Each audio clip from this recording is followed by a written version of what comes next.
Bonjour, afin de mieux comprendre votre admission au service des urgences du centre hospitalier de Saint-Avold, quelques consignes vous sont données dans ce film.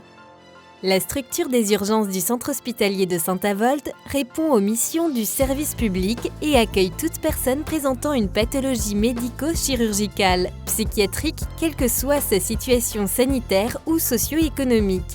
Les patients peuvent arriver aux urgences, soit par leurs propres moyens, soit avec les pompiers ou les ambulanciers. La création du dossier administratif du patient est réalisée par la secrétaire ou par une IDE. Afin d'éviter toute erreur d'identité, il est primordial que chaque patient présente une pièce d'identité valide, un passeport ou un titre de séjour en plus de sa carte vitale.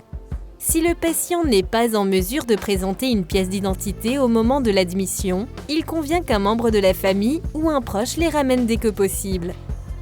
Donc les urgences, avec près de 25 000 passages par an et 2000 séjours en hospitalisation de courte durée, était un acteur sur le territoire de santé de la permanence de soins.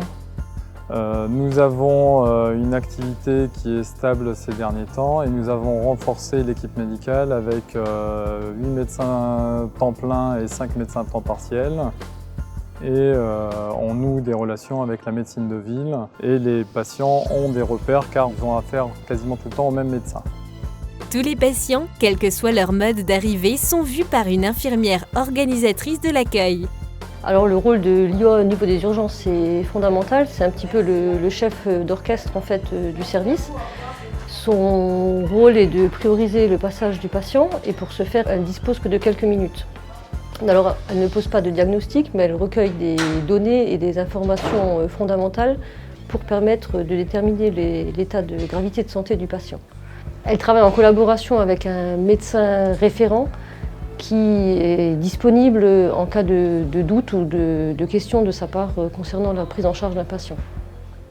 L'IOA peut envoyer les patients en radiologie et administrer un traitement antalgique selon les procédures en vigueur dans le service. Le patient est ensuite dirigé en fonction de son état de santé, soit en salle d'attente, soit en zone d'attente patient couché. La priorité absolue reste bien évidemment l'urgence vraie, celle qui met en péril la vie des patients. Elle peut mobiliser tout le potentiel du service pendant plusieurs heures. Après, il est évident que dans un service d'urgence, on peut avoir 2 cas graves qui arrivent en même temps. Et de ce fait, il faudra prioriser dans l'urgence vraie encore. C'est une des principales difficultés d'ailleurs que rencontre l'équipe au quotidien. La structure des urgences organise la prise en charge diagnostique et thérapeutique sous forme de filières.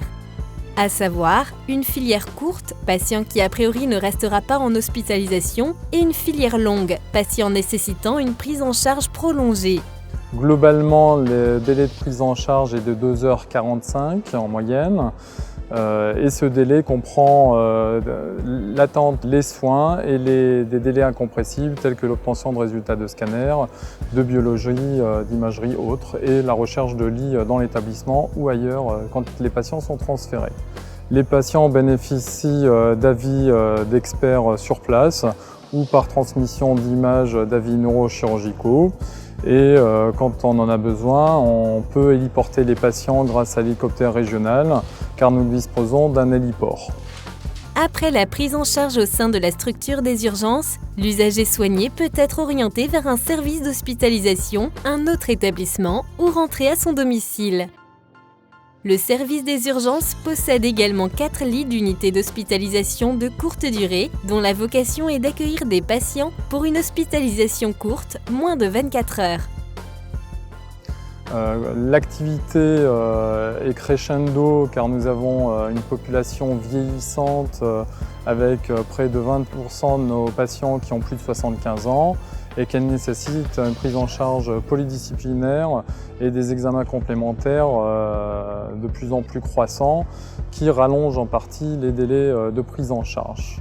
Au final, quand les patients quittent les urgences, soit hospitalisés, soit avec un retour à domicile, le point a été fait sur leur pathologie avec les examens nécessaires et un courrier à leur médecin traitant.